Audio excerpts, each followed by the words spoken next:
the theater because it's of historical importance. It is through the doors that would be behind the Free French flag, through which, after the Battle of the Casino, some Canadian soldiers burst through those doors, came across this floor where you're sitting right now, burst out the other side, and penetrated into town. They didn't get very far because there were snipers in every window. If you take a tour around Dieppe, you might have already gone behind the church that's very close to here. And just behind the church there's a sign, there's a little statue that tells that's how far 2 Canadian soldiers got. So it's only about a block from here. They couldn't get inland. And the reason they couldn't get through the town was not because the city was walled, because I'm sure you probably came through the gates. One of the 7 gates that used to be on the walls around the city. In 1942, those walls didn't exist anymore, but the Germans had blocked off the beach. It was completely forbidden to the locals to go to the beach. They didn't want any of the locals to get involved in the mines that were on the beachfront. They didn't want anybody to have too much information about how the beach was protected. So there were huge piles of barbed wire in every one of the streets that penetrate from the beach into town. So for those Canadian soldiers to go quickly, didn't have to climb over the barricades and cut through. They burst through this building. Much easier for them to break through, come across, and come out the other side. But like I said, they only got about a block from here, and then had to fall back. So the theater where you're sitting now is also turned into a sort of field hospital and a place of minimal protection while waiting for the call to retreat. Because as I'm sure you already know, this all went badly, and it all went badly because of lots of reasons, but no surprise effect, no plan B, and no paratroopers, no previous bombing campaign. The bombing campaign took place as the soldiers were already coming in on the beach. Daniel's going to tell us about something I know. He has a thing to say. When we speak of the Jubilee raid, everyone speaks of the Canadian, yes.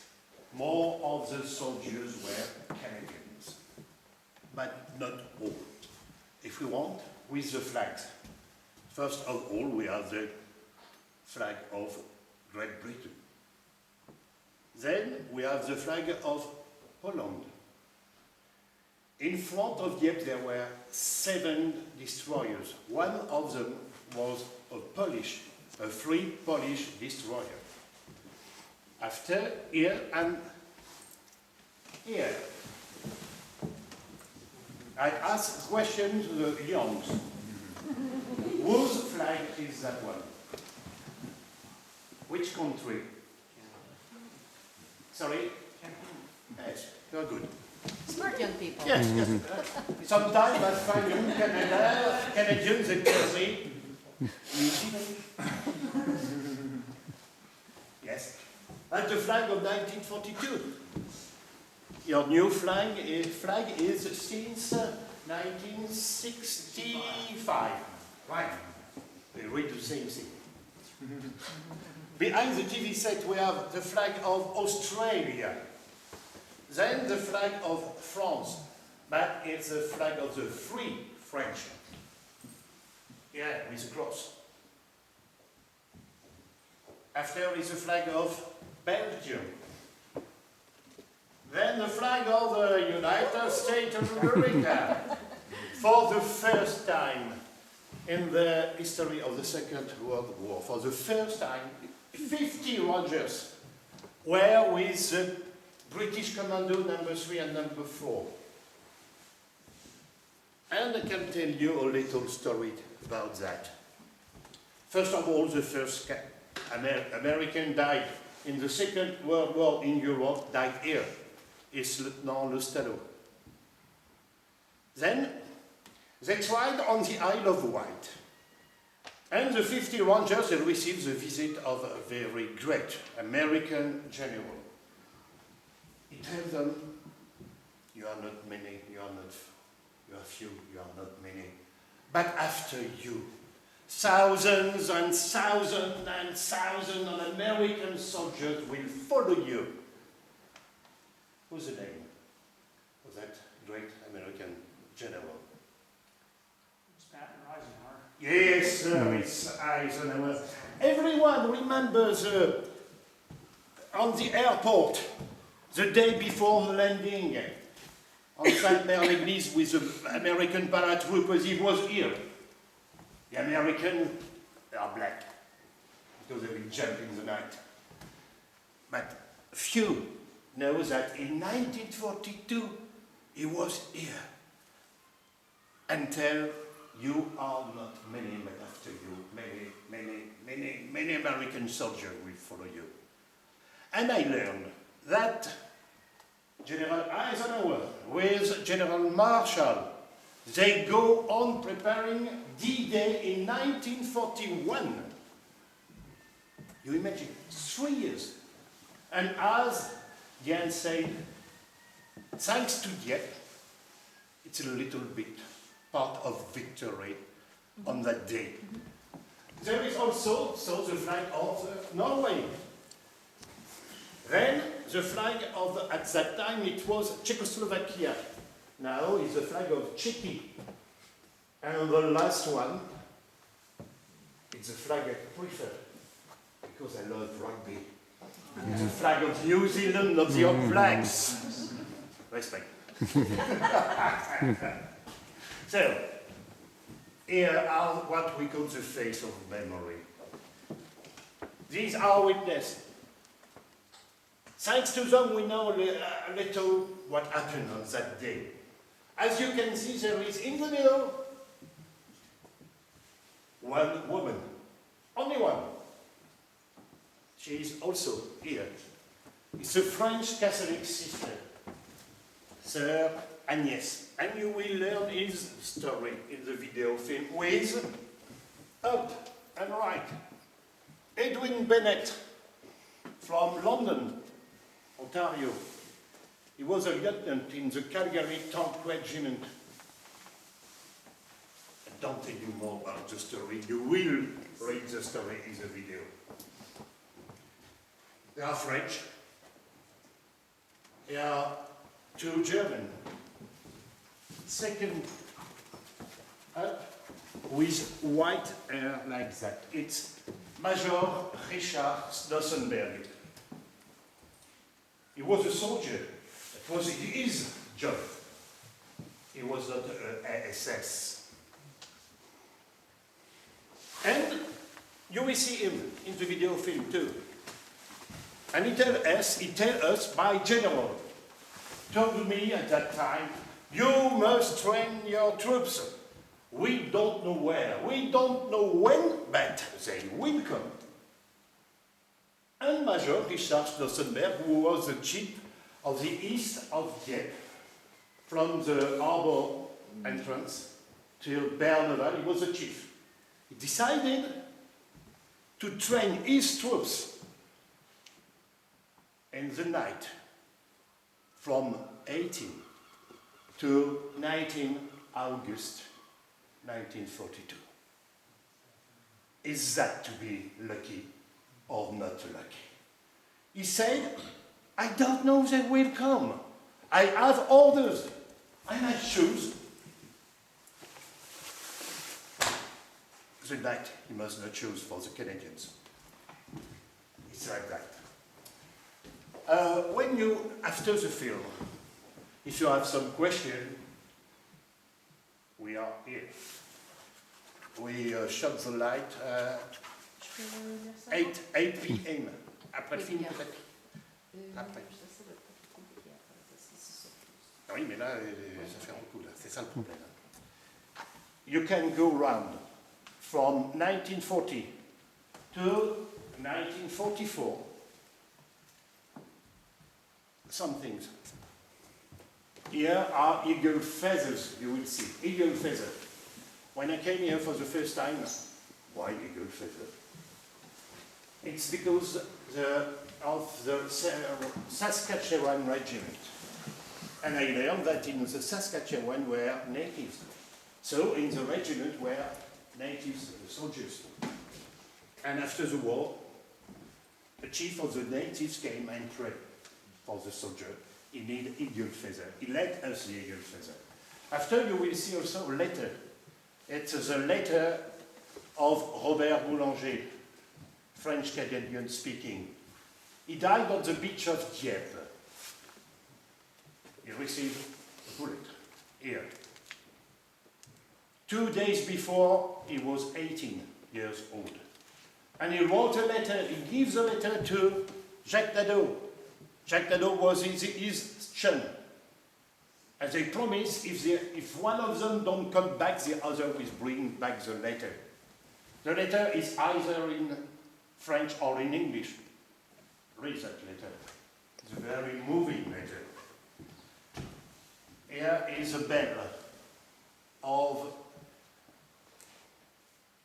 Berkeley, a British destroyer who is now in front of Dieppe. And it's the bell of that ship coming from deep in the sea. So,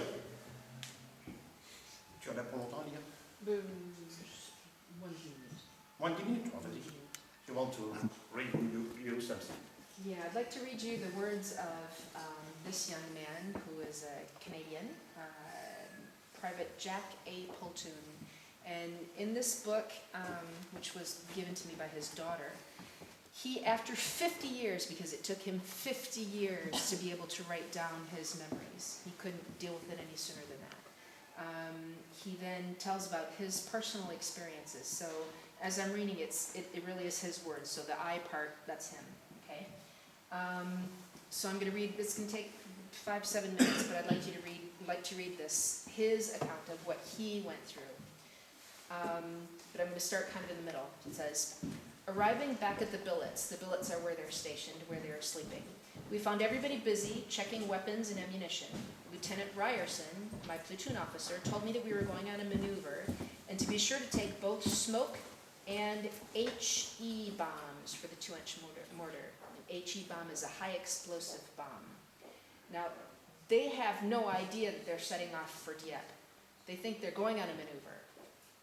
My number 2 man, Private Wilson, refused to carry any of the high explosive bombs, so it was decided that he would carry the 12 smoke bombs, and I would carry the 12 high explosive bombs in my haversack on my back. So think about that. He has 12 high explosive bombs on his back, in his backpack. I decided then that this must be something other than just another maneuver. I'd better keep a low profile. I regretted that our stay in Littlehampton, a town in England, was going to be so brief. It was a beautiful town with tea rooms and restaurants and, of course, pubs. Shortly after lunch, we received an order to be put out on the street with all of our arms and equipment in 15 minutes. We were hustled into waiting trucks, and the tarps were tied down across the back, something we had never done before. Immediately, the trucks moved off carrying the Royals, that was his regiment, to Portsmouth, where we were driven up onto the dockyards. The troops then embarked on 2 troop carriers, the Queen Emma and the Princess Astrid. Once aboard the ship, I was told by one of the sailors that we were headed for Dieppe. Apparently, the raid had been resurrected, and it was now called Operation Jubilee. The troop carriers were being disguised as merchant vessels. False funnels and bulkheads had been erected to alter their appearance, and flags of neutral countries were being flown on those ships. 237 ships of all types were leaving England's shores that night. After dark and out of the sight of the land, the flags and the false funnels were lowered, exposing the ALCs, the assault landing craft, that were to carry the Royals to the beaches of Dieppe. Now the ALCs replaced on those boats what would have been the life rafts. Instead, they are a landing craft that are attached to the side of the boats, just so you can kind of get an idea of what a troop transport ship looks like. The last thing I remember seeing as we slipped out of the port of Portsmouth was Nelson's ship, the HMS Victory. It was surprising that we were allowed to carry items of identification such as shoulder flashes, their patches, pay books, money, and letters and cigarettes. For Operation Rudder, we'd been stripped of all of these items. So they had been planning on doing an operation before called Operation Rudder that had been called off. After a meal, we immediately got busy listening to lectures and studying aerial photographs and maps, which later proved obsolete, useless. They're on board, on their way to Dieppe already. and their training that they're getting on board, last minute information about what they're going to be running into is obsolete, totally useless. We're trying to picture in our minds what we might expect to encounter during the landings. We were very calm, almost as if we were on maneuvers. Being dedicated to the task ahead and having trained very hard, we were eager to see action and prove ourselves good soldiers. We were told we would not need respirators, and water bottles would be optional. It was thought that we would not need them, as we would be in France only for a few hours. That's their idea. They're going to come here and land, be in France for a couple hours, evacuate, and pull off, get back on the boats. Don't bring water bottles? They're optional. It was a beautiful and peaceful night. The channel was as calm as a mill pond. We had minesweepers ahead, as the channel was heavily mined, and we were hoping that the Navy would land us at our proper destination. When the time finally came to transfer to the landing craft, we went in single file through the dark, in silence, holding on to the bayonet scabbard of the man ahead of us. We were helped across the 3-foot space by 2 naval ratings by sailors into the ALCs. Now, they're at sea, in the middle of the English Channel, far away from the coastline, far enough out of sight to be able to slow down and unload the men. The boats are stopped into the landing craft. The landing craft are then lowered, so they go across a 3-foot space in the middle of the ocean, helped across by Navy guys. The landing craft were then lowered into the sea, and we bade farewell to the mothership and headed for the coast of France. In the meantime, they were allowed to write a letter home, and at the top of the letter it says, to be mailed only if I fail to return. So each one of these young men writes a letter, and please do take a moment to read Robert Boulanger's letter. It's been translated into French by a group of Canadian students, into English, sorry. They're always moving. But the mothership then abandons the landing craft, goes back to England, and these guys are in small, flat-bottom boats. They're going to head off to the coastline. So at approximately 4 hours in the morning, 4 a.m., still several miles from the French coast, gunfire suddenly erupts on our left. We knew the British 3rd Commando was to our left, but couldn't understand why they should be firing at anything so far away from their target. And as it turned out, a German convoy heading for the port of Dieppe had intercepted 3rd Commando's landing craft. They attacked, sinking some of the landing craft and scattering others, resulting in some of the commandos returning to England. The remainder continued on and eventually reached their target. So the surprise effect, coming in under the cover of darkness, 4 o'clock in the morning, run into this convoy of German battleships coming down the coast from Boulogne. No more surprise. Those battleships radio back to Dieppe and let the German commander know what's going on. He alerts the Luftwaffe. All the German soldiers are ready and waiting when these soldiers arrived.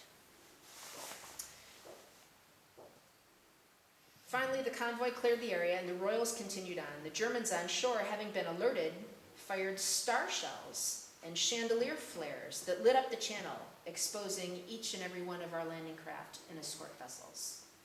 No more surprise. Dawn was breaking and the Royals were still 2 miles out to sea. We needed the element of surprise and the cover of darkness to penetrate the German defenses and advance inland. But now it appeared that we would be landing 20 to 25 minutes late and in full daylight. The first wave of Royals finally hit the beach at 5:07 in the morning. Should have been 4:45. The order was now given for the second wave to land, and Jack Platoon is in the second wave. This gets a little tough here, so. Within approximately 500 yards of the beach, we came under heavy machine fire and mortar fire. The bullets hitting the hull of the landing craft sounded like hail on a tin roof. The armor-piercing rounds easily penetrated the landing craft's hull. One of them pierced the shoulder of my tunic, as well as the tunic of a man across from me, and went out the other side without touching flesh. All I felt was a tug as the round pierced my tunic. Got shot in the shoulder.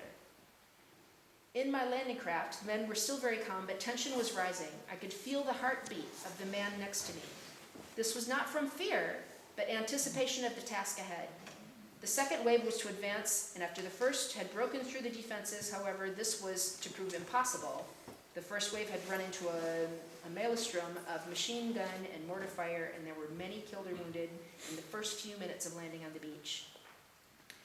As we landed, we were under a continuous stream of heavy machine gun and mortar fire as the ramp was dropped and the firing came straight into the landing craft.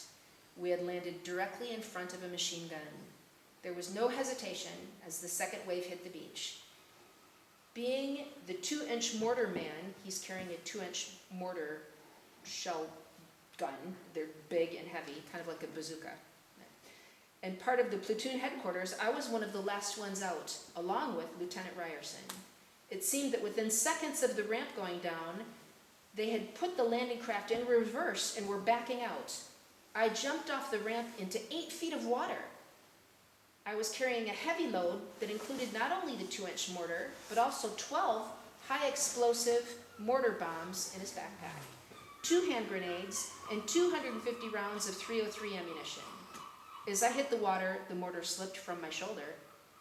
I bent down and was able to run my arm through the sling and retrieve it before it sunk to the bottom. This delay caused me to lose track of the platoon, and I staggered up the beach with a machine gun kicking up stones at my feet. I still wonder how he missed me. I recall seeing several dead lying on the ramp, one being my good friend, Ray Lloyd. As the smoke screen was clearing, I emerged, aghast at the carnage before me, and I knew that I had landed in hell. There's, of course, much more, but to give you an idea, this guy's 19 years old. He's been a candidate for 2 years. Originally, when they get ready, pack up their stuff, they're going on a maneuver. They get on the boat and find out it is no longer a maneuver. They're on their way to Dieppe. So we're going to turn on the film and let you watch that.